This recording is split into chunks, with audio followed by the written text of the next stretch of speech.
Around the country, lawmakers are scrambling to overcome COVID-19 related hurdles voters could face when trying to cast ballots this November. But while the virus and its accompanying problems are novel, barriers at the polls are nothing new for Native Americans.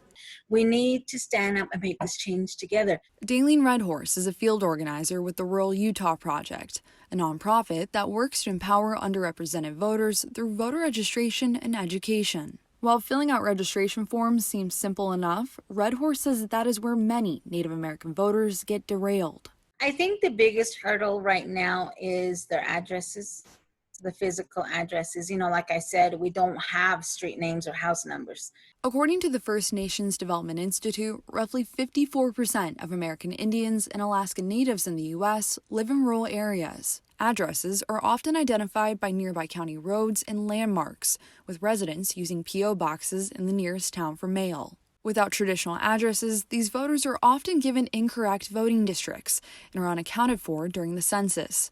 To make matters worse, some states have even pursued voter identification laws that require residential addresses for state IDs, impeding the ability of some voters to register in the past. So we started noticing a lot of the residents were placed in the wrong district or the wrong precinct. So from there, we started looking at doing plus codes. Plus codes are addresses based on shortened latitude and longitude coordinates, and it's now become part of their advocacy work. Redhorse and her team often go door to door to set residents up with plus codes. These allow Redhorse to help voters get placed in the correct voting district, register to vote, and inform them how to be counted in the census. I stopped by an old man's house. He was 84 years old, I think.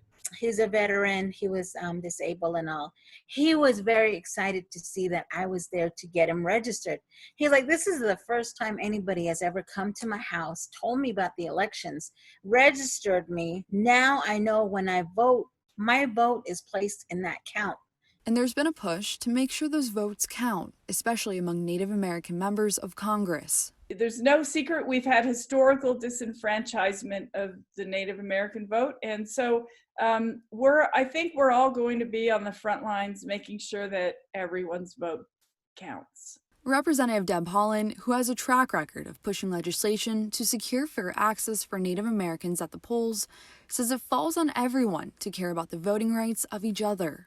Every single American, every single voter in this country should care if other citizens' voting rights are being trampled on. Until that day, advocates like Redhorse say they will continue to knock on doors to help voters sort out the hurdles that litter their path to Election Day, always leaving them with this message.